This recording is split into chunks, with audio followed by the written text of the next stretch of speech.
আমরা আজকে রুই মাছ দিয়ে ঝিঙে বিচি দিয়ে রান্না করবো।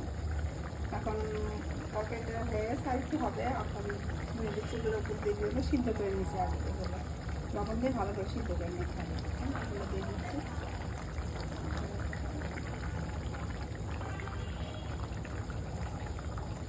তো অনেক সুস্বাদু লাগতেছে দেখতে, খুব মজাই হবে মনে হচ্ছে।